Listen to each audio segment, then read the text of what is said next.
स्वागत है आप सभी लोगों का CSEET लीगल एप्टीट्यूड। नहीं, इस बार लीगल एप्टीट्यूड नहीं दोस्तों, मैं तुम्हारे सामने 25 मार्क्स के लिए एक नया सब्जेक्ट लेके आया हूं जिसका नाम है बिजनेस एनवायरनमेंट।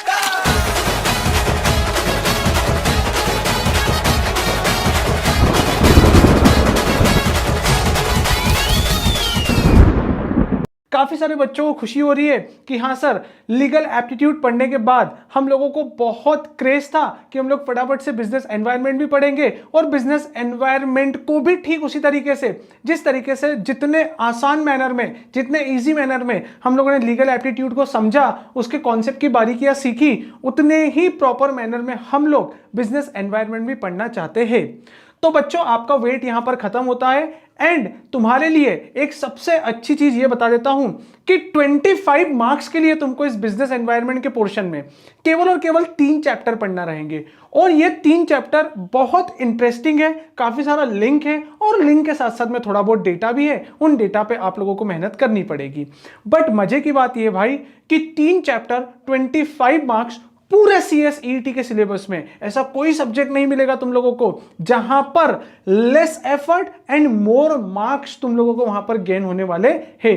तो 100% तुम लोगों का फोकस होना चाहिए भाई कि आउट ऑफ मार्क्स होने चाहिए। यहां पे हमारे पूरे 25 में से 25 मार्क्स चाहिए। सबसे पहला टारगेट, सबसे पहला बेंचमार्क हम लोगों के लिए ये होना चाहिए। एंड ऐसा हुआ है पास्ट में, as I told you earlier भाई, कि हमारी एक स्टूडेंट थी, उस स्टूडेंट ने 100 आउट ऑफ 100 मार्क्स जो है वो लॉ एंड एनवायरनमेंट के पेपर में सिक्योर किया है। आप लोग भी लॉ एंड एनवायरनमेंट के पेपर में, चलो लॉ तो 25 मार्क्स के लिए उधर अलग चला गया, लेकिन ये जो एनवायरनमेंट है, ये एनवायरनमेंट में आप सेपरेटली 25 मार्क्स सिक्योर कर सकते हो। तो बिना टाइम को वेस्ट करे हुए हम लोग डायरेक्टली हमारे फर्स्ट चैप्टर पे आएंगे। टोटल 3 चैप्टर है तुम्हारे पास। अभी इस प्लेज में मैं फर्स्ट चैप्टर को कवर करूंगा and each and every concept जो जो इंपॉर्टेंट है वो सारे इंपॉर्टेंट कॉन्सेप्ट हम लोग डिटेल में डिस्कस करेंगे। एंड इसके बाद भी यदि तुम लोगों को कोई डाउट होता है तो तुम्हारे पास में हमारी डिटेल, सारी की सारी डिटेल अवेलेबल है, उस पर तुम लोग अपनी क्वेरीज, अपने डाउट वगैरह को पोस्ट कर सकते हो। सो फर्स्ट ऑफ ऑल, अपने जो चैप्टर का नाम है वो चैप्टर का नाम क्या है? Entrepreneurship scenario. काफी सारे लोग इसको एंटरप्रेन्योरशिप भी बोलते हैं, काफी सारे लोग इसको एंटरप्रेन्योरशिप भी बोलते हैं, काफी सारे लोग इसको एंटरप्रेन्योरशिप भी बोलते हैं। व्हाटएवर भी भाई, कुछ भी बोल लो, हमारे पास इतना टाइम नहीं है, तभी तो हम लोग 20 डेज प्लेस देख रहे हैं यहाँ पर। ओके, तो यहाँ पे ये जो एंटरप्रेन्योरशिप सिनेरियो है, यहां पे गवर्नमेंट चाहती थी कि भाई हमारी कंट्री, हमारा इंडिया अभी डेवलपिंग कंट्री है, बोलने की बात है, ओके, लेकिन जो डेवलप्ड कंट्री है, तो डेवलप्ड कंट्री और डेवलपिंग कंट्री के बीच में क्या गैप है, उस गैप को government wants to fulfil. Because जिस दिन गवर्नमेंट ने ये गैप फुलफिल कर दिया, उस दिन हम लोग डेवलपिंग कंट्री नहीं रहेंगे, हम लोग भी किसके इक्विवेलेंट आ जाएंगे? डेवलप्ड कंट्री के इक्विवेलेंट आ जाएंगे। तो खासकर जब हमारे प्राइम मिनिस्टर आए थे नरेंद्र मोदी जी इन 2014, तब से उन्होंने हमारे इंडिया में नए नए इनिशिएटिव्स किए, नई नई स्कीम्स लॉन्च की, जिसकी वजह से काफी बेनिफिट्स मिला हमारी कंट्री को। काफी सारे रोजगार के नए नए इनिशिएटिव, एम्प्लॉयमेंट के नए नए इनिशिएटिव पैदा हुए एंड साथ ही साथ हमारे देश में टेक्नोलॉजिकली, हमारे देश में साइंटिफिकली एंड हमारे देश में जो एक सेटिस्फेक्शन, जो एक मेंटल लेवल का पीस चाहिए होता है, जो एक पर पर्सन पर कैपिटा इनकम चाहिए होती है, कहीं ना कहीं उसमें वृद्धि भी हुई, उसमें ग्रोथ भी हुई थी। तो अभी मैं तुम लोगों को गवर्नमेंट के सिंपल उन प्रोग्राम से मिलाने जा रहा हूं जिसके लिए गवर्नमेंट ने क्या किया था, ये पर्टिकुलर स्टेप को इनिशिएट किया था। इस पूरे के पूरे चैप्टर में हम लोगों को पढ़ना रहेगा कि भाई गवर्नमेंट का मेक इन इंडिया प्रोग्राम क्या था। फिर मेक इन इंडिया प्रोग्राम के साथ साथ गवर्नमेंट ने स्टैंड अप इंडिया करके एक स्कीम लॉन्च की थी। स्टैंड अप इंडिया के साथ साथ स्टार्टअप इंडिया करके भी एक प्रोग्राम लॉन्च किया था और स्किल इंडिया करके भी इन्होंने कुछ प्रोग्राम इनिशिएट किए थे, जिसके अंदर काफी सारे डिस्कशंस हम लोगों को यहां पर करने रहेंगे। तो गवर्नमेंट ने प्रोग्राम्स क्यों इनिशिएट किए, क्यों स्टार्ट किए? जस्ट बिकॉज ऑफ भाई हमारे देश में वो जो डेवलप्ड कंट्री है, उन डेवलप्ड कंट्री जैसा कल्चर डेवलप हो, उन डेवलप्ड कंट्री जैसी साइकोलॉजी डेवलप हो, उन डेवलप्ड कंट्री जैसी फिलोसॉफी डेवलप हो। इसी इंटेंशन के साथ में गवर्नमेंट ने क्या किया था, ये पर्टिकुलर स्कीम्स को स्टार्ट किया था। अभी यदि मैं बात करूं भाई मेक इन इंडिया, देखो ना, ये मेक इन इंडिया का क्रेज ना, ये मेक इन इंडिया ना आज की तारीख का सबसे हॉट टॉपिक है। रीजन बिहाइंड भाई, ये लॉन्च भले ही प्रीवियसली, मतलब पहले कुछ सालों में ही हो गया था, लेकिन भाई जब से ये कोरोना वगैरह आया था और ये कोरोना इफेक्ट हुआ था हमारे इंडिया में, उसके बाद से वो स्वदेशी अपनाओ, ठीक है, वो मेक इन इंडिया, स्वदेशी अपनाओ। तो भाई जब से ये कोरोना वगैरह की सिचुएशन हुई थी, कोविड-19 का सिनेरियो हमारे इंडिया में आया था भाई, तब से ना आत्मनिर्भर भारत, आत्मनिर्भर भारत, आत्मनिर्भर भारत का क्रेज दिन दोगुनी रात चौगुनी गति से भाई बढ़ गया था। तो अब इस केस में क्या हुआ भाई, गवर्नमेंट ने क्या किया, गवर्नमेंट ने बोला कि यार यदि हमारी डिपेंडेंसी किसी दूसरी कंट्री पे रही, किन्हीं दूसरे देशों पे रहेगी ना, तो हम लोगों को ज्यादा इंपोर्ट करना पड़ेगा, और जब हम लोग ज्यादा इंपोर्ट करेंगे तो उससे हम लोगों को ना फॉरेन करेंसी का पेमेंट करना पड़ेगा, और जितनी ज्यादा हम लोग इंपोर्ट करेंगे उतनी ज्यादा फॉरेन करेंसी हमारे पास से जाएगी, और जो सरकार का सरकारी खजाना है फॉरेन करेंसी का, वो सरकारी खजाना भी क्या हो जाएगा, कहीं ना कहीं कम हो जाएगा। तो गवर्नमेंट ने क्या किया, कुछ ऐसे सेक्टर्स को आइडेंटिफाई किया, कुछ ऐसे सेक्टर्स को उन्होंने वेरीफाई किया कि भाई इन सेक्टर्स में रिक्वायरमेंट है कि हम लोग यार फॉरेन से सर्विसेज कम ले, और फॉरेन से सर्विसेज कम लेने के साथ साथ इंडिया में ही हम लोग उन प्रोडक्ट को या उन सर्विसेज को डेवलप करें, जिससे कि हमारी डिपेंडेंसी जो अदर कंट्रीज के ऊपर है वो कहीं ना कहीं क्या हो जाएगी भाई, कम हो जाएगी। और जब हमारी डिपेंडेंसी अदर कंट्रीज के ऊपर कम हो जाएगी तो इसका सबसे बड़ा बेनिफिट मिलेगा भाई हमारी इकोनॉमी को। कैसे हमारी इकोनॉमी को सबसे बड़ा बेनिफिट मिलेगा भाई, फॉरेन एक्सचेंज, जो विदेशी मुद्रा है, जो फॉरेन करेंसी है, अब वो इंडिया के बाहर नहीं जाते हुए हमारी गवर्नमेंट के पास ही रहेगी। वाई? बिकॉज इंडिया में तो जब भी किसी एक दूसरे को पेमेंट करना है तो वो पेमेंट हमारे नगद नारायण गांधी जी की मुद्रा में हो जाएगा। वहां पर हमको डॉलर में पेमेंट करने की जरूरत नहीं है, वहां पर हमको यूरो में पेमेंट करने की जरूरत नहीं है, वहां पर हमको पौंड में पेमेंट करने की जरूरत नहीं है। तो कहीं ना कहीं जो हमारा डेवलपमेंट है, जो हमारी कंट्री का बेस है, वो बेस क्या होगा, वहां पर स्ट्रॉन्ग होगा। तो गवर्नमेंट ने क्या किया था, इसी इंटेंशन के साथ में मेक इन इंडिया प्रोग्राम को स्टार्ट किया था। अब यहां पर आइडेंटिफाई क्या करना है भाई, कितने सेक्टर थे, कब लॉन्च किया था, कौन कौन से सेक्टर्स को इनमें कवर किया, और इंपॉर्टेंट सेक्टर्स कौन कौन से थे, ठीक है। एंड साथ ही साथ अल्टीमेटली गवर्नमेंट का मकसद क्या था, ये सारी चीजें हम लोगों को देखना रहेगी। तो मैं तुम लोगों को डायरेक्टली जो सबसे ऑथेंटिकेटेड सोर्स है तुम्हारे एग्जाम में, जहां से क्वेश्चन आ सकते हैं, वो है हमारे इंस्टीट्यूट का स्टडी मटेरियल।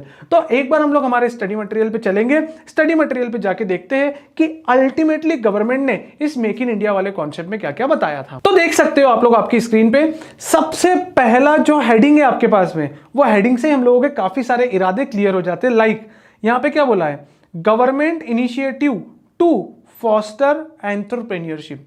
फॉस्टर का मतलब होता है भाई उसको बढ़ावा देना, उसको इंक्रीज करना, उसको प्रमोट करना। हो कभी कभी मैं खुद से हूं ये पूछता।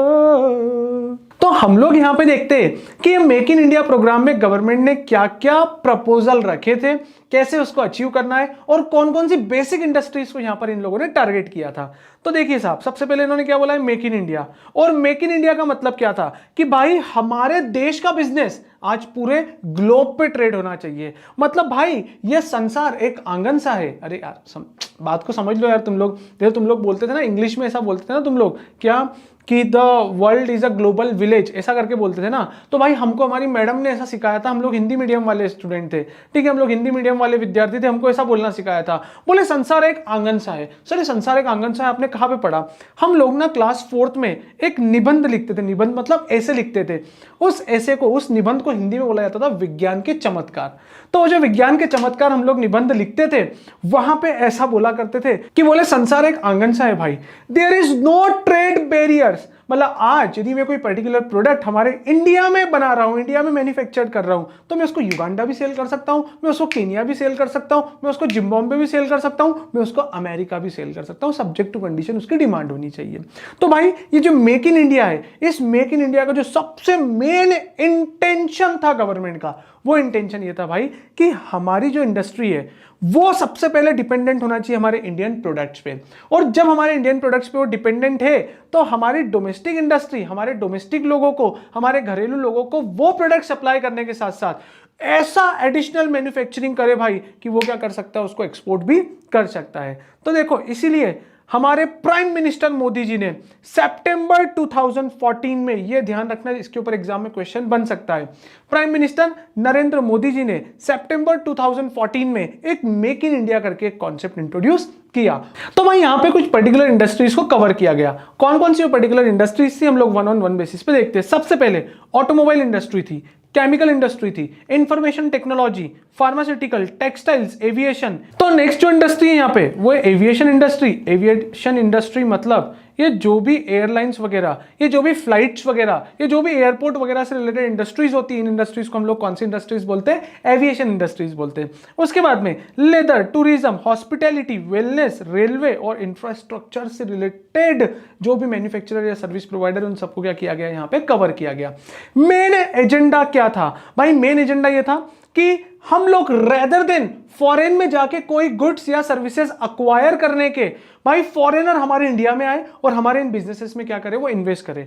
देखो गवर्नमेंट की कितनी जबरदस्त पॉलिसी थी भाई कि फॉरेनर जब इंडिया आएंगे और हमारे बिजनेस में इन्वेस्ट करेंगे तो उस कॉन्सेप्ट को बोला जाता है यारो एफडीआई। और एफडीआई का फुल फॉर्म क्या होता है? Foreign direct investment. अब देखो फॉरेन डायरेक्ट इन्वेस्टमेंट का मतलब क्या? कोई फॉरेनर आएगा वो डायरेक्ट इन्वेस्टमेंट करेगा कहां पे? हमारे इंडिया में। आप सोचो गवर्नमेंट का दिमाग, गवर्नमेंट का ब्रेन, मोदी गवर्नमेंट का ब्रेन देखो आप लोग कितना जबरदस्त ब्रेन था। उन्होंने बोला कि यार रेदर देन हम लोग इंपोर्ट करने के, हम लोग क्या करते हैं? मेक इन इंडिया, हमारे इंडिया में ये पर्टिकुलर प्रोडक्ट या सर्विसेज को डेवलप करते हैं। उससे क्या होगा कि भाई यदि किसी को अच्छी बिजनेस अपॉर्चुनिटी दिखी तो वो हमारे इंडिया में आएगा और इंडिया में आके क्या करेगा? इन्वेस्ट करेगा। अब चूंकि जब वो इंडिया में आके इन्वेस्ट करेगा, मार्क माय वर्ड, सुनना ध्यान से, तो वो फॉरेनर, वो जो फिरंगी, वो जो युगांडा से आएगा, अमेरिका से आएगा, केनिया से आएगा, जिम्बाब्वे से आएगा, इजिप्ट से आएगा, क्या वो हमारे गांधी जी लाएगा? नहीं। वो क्या लाएगा? फॉरेन करेंसी लाएगा। और जब वो फॉरेन करेंसी लाएगा तो भाई पहले ऐसा होता था कि प्रोडक्ट परचेस करने के लिए हमारी फॉरेन करेंसी खर्च होती थी, लेकिन अब तो उल्टा हो गया। प्रोडक्ट भी हमने कहां पे डेवलप किया? इंडिया में। और वो फिरंगी लोग आके हमारे इंडिया में क्या कर रहे हैं भाई? इन्वेस्टमेंट कर रहे हैं। तो इससे कहीं ना कहीं हमारी कंट्री का क्या पड़ेगा? FDI, that is foreign direct investment. तो ये इतने से इंटेंशन के साथ में यहां पे इन्होंने क्या किया था? मेक इन इंडिया के कॉन्सेप्ट को स्टार्ट किया था और बहुत सक्सेसफुल हो रहा है। आज की तारीख में भी मेक इन इंडिया को काफी एप्रिशिएशन मिल रहा है, काफी अप्रिशिएट किया जा रहा है। And this is something going to be very very important, आप लोगों के लिए बहुत इंपॉर्टेंट रहेगा। एग्जामिनेशन पॉइंट ऑफ व्यू से यहां पे क्या ध्यान रखना है तुम लोगों को? सबसे पहले एफडीआई का फुल फॉर्म क्या होता है? Foreign direct investment. नंबर 2, कब लॉन्च किया गया था भाई? सितंबर 2014 में। किसने लॉन्च किया था भाई? मोदी गवर्नमेंट जैसे ही पावर में आई थी उन्होंने। ये कुछ इंडस्ट्रीज के नेम है, ये इंडस्ट्रीज के नेम आप लोगों ने देख लेना। जनरल इंडस्ट्रीज है, ऐसी कोई हाईफाई या कोई एंटिक इंडस्ट्रीज नहीं है यहां पर। ओके नाउ, तो अब जो नेक्स्ट टॉपिक हम लोगों के सामने आता है वो टॉपिक आता है भाई स्टैंड अप इंडिया। एक मिनट, तुम लोगों को कंफ्यूज नहीं होना है। अभी हम लोग स्टार्टअप इंडिया की बात नहीं कर रहे। हम लोग जो डिस्कशन कर रहे हैं वो डिस्कशन किसका कर रहे हैं भाई? स्टैंड अप इंडिया का। देखो स्टैंड अप इंडिया एक अलग स्कीम थी, स्टार्टअप इंडिया एक अलग स्कीम थी। स्टैंड अप इंडिया को पहले डिस्कस कर लेता हूं, फिर स्टैंड अप इंडिया के बाद में मैं स्टार्टअप इंडिया के बारे में भी तुम लोगों से डिटेल में डिस्कशन करने वाला हूं कि स्टार्टअप इंडिया क्या है, कैसे होता है, कौन कौन सी इंडस्ट्रीज इसके ऊपर कवर होती है, क्या क्या बेनिफिट मिलते हैं, सारा की सारा डिस्कशन में तुम लोगों के साथ में करने वाला हूं। सब्जेक्ट टू कंडीशन तुम लोगों को बिल्कुल कनेक्टेड रहना पड़ेगा मेरे साथ साथ, एक एक वर्ड्स पे ध्यान देना पड़ेगा, फोकस करना पड़ेगा, बिकॉज कहीं से भी एग्जाम में क्वेश्चन आ सकता है। ओनली 3 चैप्टर्स एंड 25 मार्क्स, मतलब एक एक लाइन जो है वो हमारे लिए क्या है यहां पर इंपॉर्टेंट है। तो सुनिएगा ध्यान से। जैसे स्किल इंडिया, अरे यार स्किल इंडिया नहीं मेक इन इंडिया यार, आता माझी सटकली मला राग है तो ये। तो मेक इन इंडिया के बाद में भाइयों गवर्नमेंट ने क्या किया? 15 अगस्त 2015 को एक नई स्कीम लॉन्च करी और उस नई स्कीम को बोला गया यहां पर stand up India. As I told you earlier भाई, स्टैंड अप इंडिया अलग है, स्टार्टअप इंडिया अलग है। अभी मैं प्योरली डिस्कशन जो करूंगा तुम लोगों से वो स्टैंड अप इंडिया के बारे में बात करूंगा। देखो साहब, स्टैंड अप इंडिया की जो स्कीम लॉन्च करी 15 अगस्त 2015 को मोदी गवर्नमेंट ने, उसमें उन्होंने क्लियरली बोल दिया था भाई, they wants to promote women empowerment. सबसे पहली चीज वो किसको प्रमोट करना चाहते थे? वुमेन एम्पावरमेंट को प्रमोट करना चाहते थे। मतलब भाई हमारे देश की जो भी महिलाएं हैं, जो भी फीमेल्स है, वो बिजनेस में आगे आए, वो सर्विस प्रोवाइड कराने में आगे आए और वो कोई ऐसे नए नए इनिशिएटिव्स करे, नए नए प्रोडक्ट डेवलप करे जिसके लिए गवर्नमेंट उनकी फाइनेंशियल हेल्प करेगी। अब बोले फाइनेंशियल हेल्प कैसे करेगी भाई? जो भी वुमेन्स अपना बिजनेस स्टार्ट करना चाहती है, अपने आइडिया को एग्जीक्यूट करना चाहती है, कुछ ऐसी एक्टिविटी करना चाहती है जिससे देश की जीडीपी में कंट्रीब्यूशन मिले, तो भाई गवर्नमेंट उनको कंसेशनल रेट पे लोन देगी। एंड अप्रोक्सीमेटली जितनी उनकी प्रोजेक्ट कॉस्ट है ना, उस प्रोजेक्ट कॉस्ट का 75% लोन जो है वो गवर्नमेंट प्रोवाइड कराएगी। इसी इंटेंशन से उन्होंने क्या लॉन्च किया था यहां पर? Stand up India programme launch किया था। और इतना ही नहीं, केवल और केवल वुमेन इंपावरमेंट के लिए ही नहीं, यहां पर जो दूसरा बेनिफिट था इस प्रोग्राम का, वो बेनिफिट था भाई कि हमारे देश में जो भी एसटी एंड एससी कैटेगरी, मतलब अपन जिनको बोलते हैं कि जो बैकवर्ड कैटेगरी से बिलोंग करते हैं, मतलब बैकवर्ड कैटेगरी, भाई ऐसा बोलना गलत है एक्चुअल में, बिकॉज ये लोग भी बहुत पढ़े लिखे होते हैं, बहुत सेंसिबल लोग होते हैं, और आज तुम देश की बड़ी बड़ी पोस्ट पे देख लेना, तुम लोगों को काफी सारे other than general and OBC तुम लोगों को एसटी एससी कैटेगरी के लोग मिलेंगे, एंड डेफिनेटली यार they are doing very good. वो लोग आजकल बहुत अच्छा कर रहे हैं, उन्होंने बहुत ग्रूमिंग करी है, अपना बहुत डेवलपमेंट किया है। एंड देखना यार, ये थोड़े समय की बात है, उसके बाद में ना एसटी एससी ओबीसी जनरल ये कुछ नहीं रहेगा, वहां पे तो पहचान होगी सिर्फ इंसानों की इंसान से, कि कौन सा व्यक्ति कितना अच्छा परफॉर्म कर रहा है, रेदर देन भाई वो किस कास्ट से बिलोंग करता है, वो सारी चीजें हट जाएगी, और अल्टीमेटली भाई टैलेंट काम करेगा। ठीक है, सो आप किसी भी कैटेगरी से बिलोंग करते हो, चाहे आप एसटी हो, आप एससी हो, आप ओबीसी हो, आप जनरल हो, कोई फर्क नहीं पड़ता है, कहीं से कहीं तक कोई फर्क नहीं पड़ता है भाई। ये जो कास्टिज्म होता है ना, ये जो लोग बोलते हैं कि यार हम लोग शर्मा है, जैसे मेरे साथ में हर्ष शर्मा बैठा हुआ है, ये मुझे बोलते रहता है सर मैं शर्मा हूं, मैं पंडित हूं, मैं दुनिया का सबसे महान आदमी हूं। मैं उसको बोलता हूं भाई ये मंदिर मस्जिद बेर कराए मेल कराए मधुशाला। ठीक है, जो दिन भर लड़ते रहते हैं भाई, धर्म जाति कास्ट के नाम पे, सरनेम के नाम पे जो लड़ते रहते हैं, रात को जाना किसी ठेके पे देखना, साथ में 4 जाम लगाएंगे, उस समय भूल जाते हैं भाई कौन हिंदू है, कौन मुस्लिम है, कौन सिख है, कौन ईसाई है, कौन एसटी है, कौन एससी है, सब भूल जाते हैं भाई। इसीलिए बोलता हूं कि मैं इंसान हूं और इंसानों से प्यार करता हूं। ये जाति पाति ऊंच नीच भेदभाव सब बेकार की बातें है बेटा। ठीक है, तो देखो साहब, अभी कुछ कुछ एरिया ऐसे है बेटा जहां पर जो एसटी और एससी कैटेगरी के पर्सन है, उन लोगों के, मतलब जो भी इस पर्टिकुलर कम्युनिटी को बिलोंग करता है, उन लोगों की ना फाइनेंशियल पोजीशन बहुत ज्यादा वीक है, उन लोगों के एजुकेशन का लेवल बहुत ज्यादा डाउन है, बिकॉज कभी उन लोगों को ऊपर आने ही नहीं दिया। उनका जो प्राइमरी प्रोडक्ट जो था वो था एग्रीकल्चर, और वो हमेशा से एग्रीकल्चरल एक्टिविटीज ही करते रह गए थे, तो उनके अंदर जो नए नए इन्वेंशन, नए नए डेवलपमेंट होना चाहिए, वो डेवलपमेंट कहीं ना कहीं नहीं हो पाए थे। तो ये जो स्टैंड अप इंडिया नाम की जो स्कीम थी, इस स्कीम में पहला जो बेनिफिट था, ये स्कीम लाई गई थी भाई वुमेन्स के लिए। सेकंड लाई गई थी जो भी एसटी एससी कैटेगरी के पर्सन है, जो भी एसटी एससी कास्ट से बिलोंग करते, उन लोगों को गवर्नमेंट यहां पे क्या करेगी, बेनिफिट प्रोवाइड कराएगी। तो इसी इंटेंशन से गवर्नमेंट ने क्या किया था, यहां पर स्टैंड अप इंडिया नाम का ये जो प्रोग्राम है, ये प्रोग्राम लॉन्च किया था, जहां पे कंसेशनल रेट पे गवर्नमेंट लोन प्रोवाइड कराएगी, काफी सारे अदर बेनिफिट्स प्रोवाइड कराएगी, इनके बिजनेस को सेटअप करने के लिए एक्सपर्ट्स की अपॉइंटमेंट करवाएगी, उनकी हेल्प करवाएगी, एंड ये तमाम बातें हमारे स्टैंड अप इंडिया वाले प्रोग्राम में गवर्नमेंट ने इनिशिएट की थी। 16 जनवरी 2016 है ना, इंग्लिश मीडियम वालों तुम लोगों के लिए भी बोल देता हूं, 16th ऑफ जनवरी 2016 एक ऐसा दिन था भाइयों, जिस दिन हमारे देश के प्राइम मिनिस्टर श्री नरेंद्र दामोदर दास मोदी जी ने एक गजब का बेहतरीन प्रोग्राम हमारे इंडिया में लॉन्च किया था, और उस प्रोग्राम को नाम दिया गया था भाई स्टार्टअप इंडिया। स्टार्टअप इंडिया एक बहुत विजनरी प्रोग्राम था, बहुत अच्छे इंटेंशन के साथ में, बहुत ऊंची सोच के साथ में, और बहुत ऊंचे आत्मविश्वास के साथ में हमारे प्राइम मिनिस्टर जी ने एक पर्टिकुलर प्रोग्राम स्टार्ट किया था 16th ऑफ जनवरी 2016, और इस प्रोग्राम का नाम था भाइयों, यही आपका जाना पहचाना माना हुआ स्टार्टअप इंडिया। और जिस दिन ये प्रोग्राम लॉन्च किया था भाई, उसके बाद से हमारे देश के युवाओं के सपने ही बदल गए थे भाई। उस समय ना मैं भी नया नया कंपनी सेक्रेटरी बना था, and even though everyone is like कि भाई सीएस बनने के बाद तू क्या करेगा, हमारे फ्रेंड लोगों से पूछा करते थे, उसमें से कुछ इंजीनियर थे, कुछ भाई बीकॉम भी थे, कुछ बीकॉम भी थे, ठीक है, कुछ इंजीनियर्स थे, कुछ बीकॉम्स थे, वहां पर कुछ काफी सारे लोगों ने एमबीए भी परस्यू किया था, कुछ एलएलबी थे, कुछ सीए थे, कुछ सीएस थे, एंड सब पूछते थे एक दूसरे से कि भाई तू क्या करने वाला है, तू क्या करने वाला है, तू क्या करने वाला है। उस समय हर किसी का एक ही आंसर होता था कि यार मेरे पास ना एक बिजनेस आइडिया है, उस बिजनेस आइडिया को मैं एग्जीक्यूट करना चाहता हूं, और भाई मैं अपनी खुद की कंपनी बनाना चाहता हूं, अपना खुद का एक वेंचर बनाना चाहता हूं।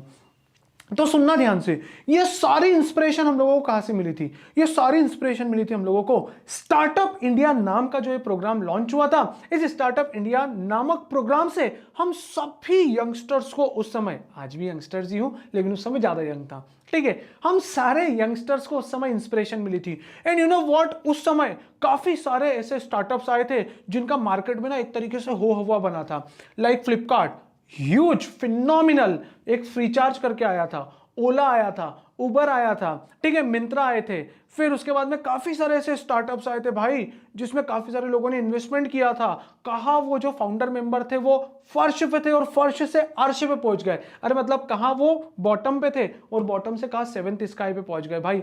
तो उनको देख के ना लाइफ में बहुत सारी इंस्पिरेशन मिलती थी कि यार नहीं, कुछ अच्छा करना है, कुछ यूनिक करना है, कुछ नया करना है, जिसकी वजह से हमारा भी नाम हो, हमारे भी पेपर में नाम आए, हमारे को भी दुनिया रिकॉग्नाइज करे कि भाई इंडिया में एक एंटरप्रेन्योर ऐसा आया जिसने अपना बिजनेस सेटअप किया, उसकी सक्सेस स्टोरी लाइक दैट। तो भाई इतने सारे सपने देखना स्टार्ट कर दिए थे लोगों ने, इनफैक्ट हम लोगों ने भी। और उसका रीजन था ये जो स्कीम लॉन्च की थी स्टार्टअप इंडिया, इस स्कीम को गवर्नमेंट ने काफी प्रमोट किया था। सबसे पहले मैं तुम लोगों को बताता हूं भाई कि इस स्कीम का एजेंडा क्या था। देखो, अभी तक जो काम पुराने तरीके से होते हुए आ रहा है उस कामों को तुम लोग नए तरीके से करके दिखाओ। पहला जो सबसे पहला एजेंडा था, वो पहला एजेंडा ये था भाई कि अभी तक जो काम वो घिसे पिटे तरीकों से हो रहा है, वो पुरानी प्रणालियों, पुराने प्रोसेस, पुरानी पद्धतियों से हो रहा है, उन कामों को हम लोगों को नए तरीके से करना है। Point number 1।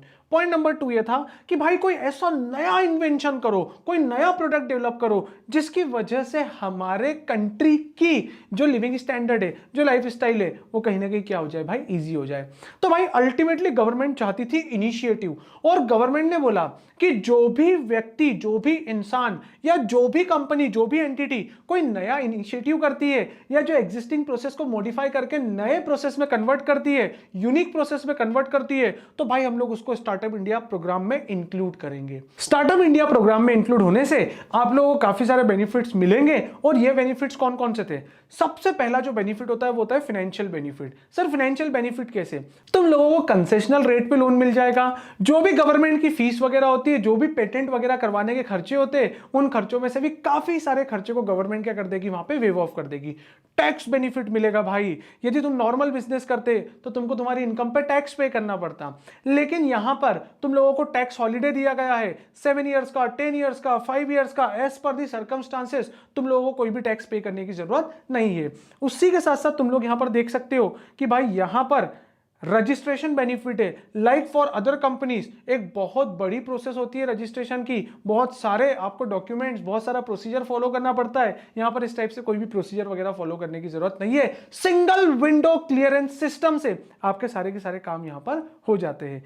फिर यहां पे इन्होंने बोला है कि गवर्नमेंट टेंडर में आपको प्रायोरिटी मिलती है। इंस्टेड ऑफ, भले ही आप ज्यादा पुराने इंस्टीट्यूशन नहीं हो, ज्यादा पुराना धंधा नहीं है आपका, धंधा मतलब बिजनेस, धंधा नहीं है आपका, फिर भी आपको यहां पे क्या मिलेगी, पहली प्रायोरिटीज मिलेगी। साथ ही साथ ह्यूज नेटवर्किंग अपॉर्चुनिटी। यदि मान लीजिए मैं मैन्युफैक्चरर हूं, मुझे रॉ मटेरियल चाहिए, बट आई डोंट नो, मैं नया नया आया हूं इस बिजनेस में, मुझे नहीं पता है कि रॉ मटेरियल सप्लायर कौन है। गवर्नमेंट ने बोला टेंशन नहीं लेने का, जब तक हम है, जब तक तुम्हारा भाई है, तब तक तुमको किसी भी टाइप से टेंशन लेने की जरूरत नहीं है। हम लोग तुमको एक नेटवर्क में जोड़ते हैं, एक नेटवर्क में ऐड करते हैं एंड लिस्ट प्रोवाइड करा देंगे कि भाई कौन कौन रॉ मटेरियल का सप्लायर है, तो आप लोग डायरेक्टली उससे क्या कर सकते हो, कांटेक्ट कर सकते हो। आगे इन्होंने बोला है भाई कि बोले जो स्टार्टअप बिजनेस करना चाहता है स्टार्ट, वो किस किस फॉर्मेट में कर सकता है। सिंपली इन्होंने बोला भाई पार्टनरशिप भी हो सकती है, एलएलपी भी हो सकती है, प्राइवेट कंपनी के फॉर्म में भी क्या कर सकते हैं ये लोग, बिजनेस कर सकते हैं। सो बहुत हॉट टॉपिक है। इनफैक्ट तब से लेके आज तक, मतलब 2016 से लेके आज तक ये स्टार्टअप इंडिया के लिए काफी सारा युवाओं में क्रेज होता है, उनको इंटरेस्ट होता है एंड हर किसी के लिए एक इंटरेस्टिंग टॉपिक होता है। Now next, skill India. ठीक है, ये स्किल इंडिया भी बहुत तरीके से चल रहा है भाई यहां पर। और स्किल इंडिया के लिए गवर्नमेंट ने क्या किया है, NSDC करके एक कॉर्पोरेशन बनाया है। NSDC, इस NSDC का फुल फॉर्म क्या है, नेशनल स्किल्स डेवलपमेंट कॉर्पोरेशन। और ये जो नेशनल स्किल्स डेवलपमेंट कॉर्पोरेशन है ना भाइयों, ये national skills development corporation is a PPP। और ये ट्रिपल P कॉन्सेप्ट का मतलब क्या है भाई, प्राइवेट पब्लिक पार्टनरशिप करके यहां पर एक नया फंडा इंट्रोड्यूस किया इन्होंने। इट मींस व्हाट, कि भाई कोई गवर्नमेंटल ऑर्गेनाइजेशन एंड कुछ प्राइवेट ऑर्गेनाइजेशन मिलकर क्या करेंगे, यहां पर काम करेंगे और अल्टीमेटली हमारे इंडिया में बिजनेस को कैसे डेवलप करें, कैसे नए नए सेक्टर्स पे हम लोग बातें करें, उन सारी चीजों के लिए यहां पे उन्होंने क्या किया था, एक नए तरीके से एक नए इनिशिएटिव को इंट्रोड्यूस किया था। और इसी इनिशिएटिव को हम लोगों ने क्या बोला था, स्किल इंडिया। और स्किल इंडिया के लिए इन्होंने यहां पे, जैसा मैं तुम लोगों को पहले बता चुका हूं, NSDC करके एक ऑर्गेनाइजेशन बनाया बनाया, कॉर्पोरेशन बनाया, एक नॉन प्रॉफिट ऑर्गेनाइजेशन करके इन्होंने एक नई कंपनी को स्टेब्लिश किया था। तो ये NSDC is the part of skill India, और स्किल इंडिया एक बहुत इंपॉर्टेंट स्कीम हमारे इंडिया में साबित हुई थी। तो दोस्तों अभी तक हम लोग 4 टॉपिक कंप्लीट कर चुके हैं।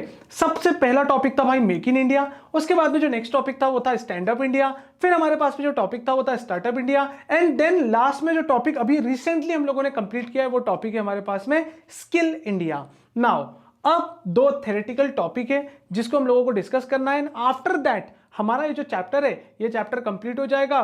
तुम लोगों को अच्छे से गो थ्रू करना है, जो जो इंपॉर्टेंट कॉन्सेप्ट्स थे, जो भी इस पूरे के पूरे चैप्टर को लेकर जो इंपॉर्टेंट कॉन्सेप्ट एक आइडियोलॉजी, वो मैंने तुम लोगों को डिटेल में प्रोवाइड करी है। अभी 2 थ्योरेटिकल टॉपिक को हम लोग यहां पर कंप्लीट करते हैं। सबसे पहला टॉपिक है भाई need for entrepreneurship in India. भाई आखिर हमारे इंडिया को ये एंटरप्रेन्योरशिप की रिक्वायरमेंट क्यों है, क्यों हमारे देश को उद्यमिता चाहिए, क्यों हमारे देश में नए लोगों की, नए आइडिया की, नए बिजनेस की जरूरत है भाई, क्यों हमारे देश को आज इतने सारे इनिशिएटिव, इतनी सारी स्कीम्स को लॉन्च करना पड़ रहा है। भाई इसके पीछे सिंपल रीजन है, हमारे देश में मेजॉरिटी ऑफ द इंडस्ट्रीज जो है ना वो स्मॉल स्केल इंडस्ट्रीज है, और वो स्मॉल स्केल इंडस्ट्रीज की जो हालत है ना वो खराब होते जा रही थी। लाइक कॉटेज इंडस्ट्री हो गया, लाइक बीड़ी सिगरेट बनाने वाली नाम बोलना पड़ रहा है इसलिए बोल रहा हूं, मुझे कोई शौक नहीं आ रहा है ऐसा बीड़ी सिगरेट इंडस्ट्री बोलने का, ठीक है, प्लीज लाइट मैनर में पढ़ेंगे अपन लोग, ओके ठीक है। वो घर पे पापड़ बड़ी बनाने वाली इंडस्ट्री, ठीक है। तो ये क्या हो रहा है भाई, इन इंडस्ट्रीज की हालत बहुत ज्यादा खराब है। 98% ऑफ द इंडस्ट्रीज जो है वो सिक इंडस्ट्री हो गई है, काफी बीमार इंडस्ट्रीज हो गई है। तो उनके डेवलपमेंट के लिए, नए नए इनिशिएटिव्स को लाने के लिए हमारे देश में क्या करना पड़ रहा है, गवर्नमेंट को एंटरप्रेन्योरशिप सिनेरियो को डेवलप करना पड़ रहा है। तो इसके पीछे रीजन भी है भाई, जैसे जैसे एंटरप्रेन्योरशिप डेवलप होगी, नए नए आइडिया आएंगे, नए नए बिजनेस होंगे, उन बिजनेस से नई नई इनकम होगी, और कहीं ना कहीं भाई विदेशी लोग आकर हमारे इंडिया में पैसा इन्वेस्ट करेंगे, जिससे हम लोगों के पास में कहीं ना कहीं पे भाई जो एक फॉरेन एक्सचेंज का कलेक्शन बोलते, विदेशी मुद्रा बोलते, जो अंग्रेज हमारी कंट्री से लूट के ले गए थे, उन अंग्रेजों के पैसों को हम लोग कहां पे लाने का सोच रहे हैं, वापस इंडिया में। इसी को बोला जाता है भाई FDI, that is foreign direct investment. तो सर एक बात बताओ ना, क्या हमारे वाले भी उनके वहां पे जाके इन्वेस्टमेंट कर सकते क्या? यस, हमारी कंट्री का कोई भी पर्सन आउटसाइड इंडिया जाके भी इन्वेस्टमेंट करता है, उसको बोलते हैं हम लोग ODI, that is overseas direct investment. यदि तुम लोग अच्छे से पढ़ोगे तो तुमको FDI ODI के कॉन्सेप्ट भी पढ़ने के लिए मिलेंगे। नेक्स्ट जो टॉपिक है, एंड इनफैक्ट लास्ट टॉपिक है हमारे इस चैप्टर का, वो टॉपिक है भाई बॉटलनेक्स इन एंटरप्रेन्योरशिप ग्रोथ। तो देखिए साहब, हम लोग स्टडी मटेरियल से देखते हैं कि बॉटलनेक्स इन एंटरप्रेन्योरशिप ग्रोथ क्या क्या दी हुई है। सबसे पहले भाई ये लोग बोलते हैं इनएफिशिएंट टाइम मैनेजमेंट। भाई ये हमारे इंडिया की हर एक इंसान की प्रॉब्लम है। We are very poor in time management. हम लोग हमारे टाइम मैनेजमेंट में बहुत ज्यादा पुअर होते हैं। कहीं पर भी किसी भी चीज के लिए जो कमिटमेंट करके रखा है, जो कमिटेड टाइम है, वो कमिटेड टाइम की तो ऐसी की तैसी। हम लोगों का टाइम चलता है भाई इंडियन स्टैंडर्ड टाइम। बोले शादियों में पत्रिका पे लिखा हुआ है कि बोले ढलती शाम से लेकर सुहानी रात तक, तो भाई शाम पूरी ढल जाती है, हम लोग कब पहुंचते, रात को पहुंचते हैं। यदि किसी को हमने टाइम दिया है कि भाई हम लोग 7 बजे पहुंच जाएंगे, तो भाई वो 7 बजे वो तो घड़ी के अकॉर्डिंग थोड़ी, हम लोगों ने हमारा इंडियन स्टैंडर्ड टाइम बोला हुआ है। सबसे बड़ा प्रॉब्लम है भाई, कोई भी चीज को समय पे नहीं करना is a very quick barrier for entrepreneurship growth. हमारे देश में एंटरप्रेन्योरशिप ग्रोथ में सबसे बड़ी रुकावट का एक रीजन इनएफिशिएंट या इनसफिशिएंट टाइम मैनेजमेंट है। Second, lack of money. भाई हमारा देश कहीं ना कहीं फाइनेंशियल क्रंचेस से गुजरते रहता है। हमारे देश में ऐसा है भाई, जो पूंजीपति लोग हैं वो बहुत ज्यादा पूंजीपति है, लेकिन जो गरीब लोग हैं वो बहुत ज्यादा गरीब लोग हैं। तो अमीरों और गरीबों के बीच में बहुत ज्यादा फासला है। इसी वजह से कहीं ना कहीं ये जो एंटरप्रेन्योरशिप ग्रोथ होती है, ग्रोथ में बैरियर्स क्रिएट होते हैं। टू मच नॉइसेस, हम लोग करते कम है, जताते ज्यादा है, तो ये सब चीजें कहीं ना कहीं प्रॉब्लम क्रिएट होती है। फिर आगे इन्होंने 4th पॉइंट में बोला स्मॉल नेटवर्क। यस भाई, ज्यादा बड़ा नेटवर्क नहीं होने की वजह से बहुत सारे रिसोर्सेस अलोकेट नहीं हो पाते, बहुत सारे रिसोर्सेस अवेलेबल नहीं हो पाते, बहुत सारे रिसोर्सेस अरेंज नहीं हो पाते। तो कहीं ना कहीं एक ये प्रॉब्लम क्रिएट करता है हमारी एंटरप्रेन्योरशिप ग्रोथ में। फिर उसके बाद में growth too much too soon. वही बात है भाई, पेड़ लगाया नहीं, फल की इच्छा हमारी बहुत जल्दी हो जाती है। तो ये 5 पॉइंट जो है ये कहीं ना कहीं हमारे बॉटलनेक्स है, और ये बॉटलनेक्स बहुत बड़ा बैरियर है कहां पे, एंटरप्रेन्योरशिप ग्रोथ में। तो अभी ये चैप्टर नंबर 1 का जो पूरा की पूरा 20 डेज प्लेस था वो हम लोगों ने अभी कंप्लीट किया है। इस लेक्चर को खत्म करने से पहले हम लोग एक बार फटाफट से गो थ्रू कर लेते हैं इन 6 टॉपिक को, कि इन 6 टॉपिक में हम लोगों ने क्या क्या डिस्कशन किया था। सबसे पहला जो टॉपिक था वो था मेक इन इंडिया। भाई कुछ ऐसे एरियाज थे जिनको हमने आइडेंटिफाई किया था। सितंबर 2014 में नरेंद्र मोदी जी ने इस स्कीम को लॉन्च किया था, एंड अल्टीमेटली जो इंटेंशन था वो इंटेंशन था भाई कि हमारे देश की डिपेंडेंसी हमारे देश पे होनी चाहिए, एंड बाहर वालों का एफडीआई हमारे इंडिया में इन्वेस्टमेंट के लिए आना चाहिए। फिर उसके बाद में भाई सेकंड जो टॉपिक था वो टॉपिक था stand up India. Stand up India में 2 लोगों को टारगेट किया गया था, पहला वुमेन्स इंपावरमेंट, एंड सेकंड जो भी एसटी एससी कैटेगरी से बिलोंग करते हैं भाई उन लोगों को लोन प्रोवाइड करना, उनके बिजनेस को डेवलप करना, कंसेशनल रेट पे लोन देना, एंड काफी सारी जो रिक्वायरमेंट्स है उस रिक्वायरमेंट्स को आइडेंटिफाई करना। थर्ड जो प्रोग्राम था super topic that is startup India. हम लोगों ने काफी डिटेल में इसको डिस्कस किया था। स्टार्टअप इंडिया में क्या होना चाहिए, नया प्रोडक्ट नया प्रोसेस होना चाहिए, या फिर एग्जिस्टिंग प्रोडक्ट को या एग्जिस्टिंग बिजनेस ऑर्गेनाइजेशन को आप लोग रिस्ट्रक्चर करके उसको इनोवेटिव मैनर में तुम लोग क्या कर रहे हो, यहां पे प्रेजेंट कर रहे हो। फिर नेक्स्ट जो टॉपिक था वो नेक्स्ट टॉपिक हमारे पास में क्या था भाई, वो था स्किल इंडिया। और स्किल इंडिया में नेशनल स्किल डेवलपमेंट कॉर्पोरेशन एक तरीके का नॉन प्रॉफिट मेकिंग ऑर्गेनाइजेशन था, एक नॉन प्रॉफिट ऑर्गेनाइजेशन कंपनी बनाई, और वो जो कंपनी है वो कंपनी क्या कर रही है, PPP बेसिस पे काम कर रही है, और हमारे इंडिया में एंटरप्रेन्योरशिप को बढ़ाने के लिए, देश की ग्रोथ को बढ़ाने के लिए, युवाओं को रोजगार देने के लिए, इन तमाम चीजों में वो अपनी एक्टिविटीज को परफॉर्म कर रही है। नेक्स्ट जो टॉपिक था भाई वो टॉपिक था हमारे पास में need for entrepreneurship in India, जिसके 6-7 पॉइंट्स है वो पॉइंट्स हम लोगों ने डिस्कस किए। एंड लास्ट जो टॉपिक है उसके 5 पॉइंट थे, और वो 5 पॉइंट थे बॉटलनेक्स इन एंटरप्रेन्योरशिप सिनेरियो। तो इसी के साथ हम लोगों ने ये चैप्टर पूरी तरीके से खत्म कर लिया है। बहुत अच्छे से पढ़ना भाई। अगेन जाते जाते एक ही सजेशन देके जाऊंगा, 25 मार्क्स के लिए ये 3 चैप्टर है, इन तीनों चैप्टर बहुत ज्यादा इंपॉर्टेंट होने वाले हैं। मिलते हैं हम लोग नेक्स्ट लेक्चर में, बहुत पावर पैक लेक्चर लेंगे जहां पे हम लोग चैप्टर नंबर 2 के बारे में डिस्कशन करेंगे। तब तक के लिए टेक केयर गाइस।